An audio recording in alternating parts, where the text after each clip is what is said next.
नई दिल्ली में चलो संसद एहतजाजी मार्च के दौरान हालात इंतहाई कशीदा हो गए, जहां एक तरफ हजारों तलबा और नौजवान कारकुन सड़कों पर निकल आए तो दूसरी जानिब दिल्ली हाई कोर्ट ने समाजी कारकुन सोनम वांगचुक को अबूरी राहत देने से इनकार कर दिया। पार्लियामेंट के मानसून इजलास के पहले रोज एहतजाज से न सिर्फ वज़ दिल्ली मफलूज हो गई, बल्कि उसके असरात पार्लियामेंट के अंदर भी देखने में आए। दिल्ली हाई कोर्ट ने सोनम वांगचुक को सफदरजंग अस्पताल से किसी निजी अस्पताल में मुंतकिल करने के लिए उनके अहले खाना की दरख्वास्त भी मुस्तरद कर दी। अदालत ने कहा कि जब भूख हड़ताल के दौरान वांगचुक की तबीयत बिगड़ी तो हुकूमत का उन्हें सफदरजंग अस्पताल मुंतकिल करना दुरुस्त फैसला था। अदालत ने फौरी मदाखलत से इनकार करते हुए मरकजी हुकूमत, दिल्ली पुलिस और सफदरजंग अस्पताल से 3 रोज में जवाब तलब किया है। आइंदा समाअत 24 जुलाई को होगी। सोनम वांगचुक को 18 जुलाई को सफदरजंग अस्पताल में दाखिल कराया गया था। वो जंतर मंतर पर मुबैना नीट इम्तिहान पेपर लीक और तालीमी निज़ाम में इस्लाह के मुतालबे पर 3 हफ्तों से गैर मुअय्यना मुद्दत की भूख हड़ताल पर थे। उन्होंने अवाम से जुलाई 20 के चलो संसद एहतजाज में शामिल होने की अपील भी की थी। वांगचुक की अहलिया गीतांजलि अंगमू ने अदालत में कहा कि सफदरजंग अस्पताल इलाज पर एतमाद नहीं, इसलिए उन्हें किसी निजी अस्पताल मुंतकिल किया जाए। सीनियर वकील कपिल सिब्बल ने भी मुंतकिली की हिमायत की, ताहम अदालत ने कहा कि अस्पताल के डॉक्टर सोनम वांगचुक का इलाज उनकी रजामंदी से ही कर रहे हैं। दूसरी जानिब कॉकरोच जनता पार्टी की क़यादत में सुबह 9 बजे जंतर मंतर से चलो संसद मार्च शुरू हुआ।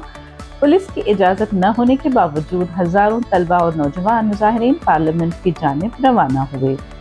मुजाहिरीन ने press club of India, Shastri भवन और पार्लियामेंट स्ट्रीट के करीब पुलिस की रुकावटें अबूर करने की कोशिश की, जिसके बाद पुलिस और मुजाहिरीन के दरमियान शदीद झड़पें हुई। सूरत हाल पर काबू पाने के लिए दिल्ली पुलिस और रैपिड एक्शन फोर्स ने लाठी चार्ज किया और मुजाहिरीन को मुंतशिर करने के लिए आंसू गैस का इस्तेमाल भी किया गया। इस दौरान कॉकरोच जनता पार्टी के अभिजीत दिपके को हिरासत में ले लिया गया। दर्जनों तलबा मुजाहिरीन को भी गिरफ्तार कर लिया गया।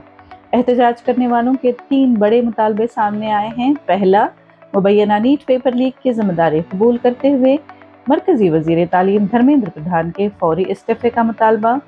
दूसरा, मुतासरा नीट उम्मीदवारों को 1 करोड़ रुपए माली मुआवजा देने का मुतालबा। और तीसरे, सोनम वांगचुक की फौरी और गैर मशरूत रिहाई है।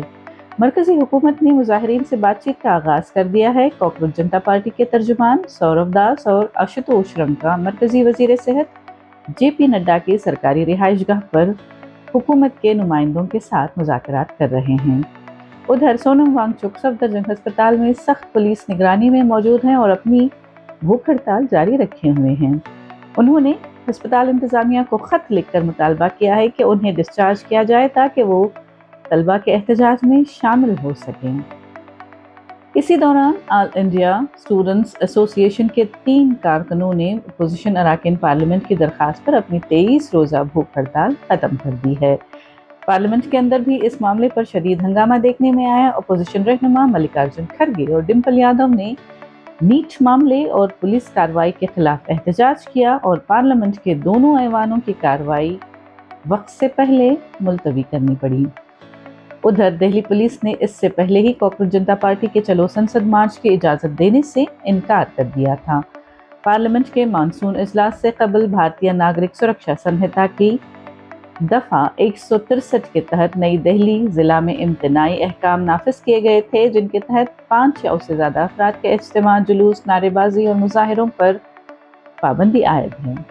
खिलाफ वर्जी करने वालों पर कार्रवाई भी की जा सकती थी। सिक्योरिटी के पेश नज़र जंतर मंतर, पार्लियामेंट स्ट्रीट और वस्त दिल्ली के दीगर हसास इलाकों में पुलिस और नीम फौजी दस्तों की भारी नफरी तैनात की गई। कम से कम 5 अहम मेट्रो स्टेशन तक रसाई महदूद कर दी गई। विकास मार्ग और ITO समेत कई अहम शाहराएं ट्रैफिक के लिए बंद रहीं। हसास इलाकों में हुजूम को मुनज़्ज़म होने से रोकने के लिए बाज़ मकामों पर आरज़ी तौर पर मोबाइल इंटरनेट सर्विस भी मुअत्तल कर दी गई थी।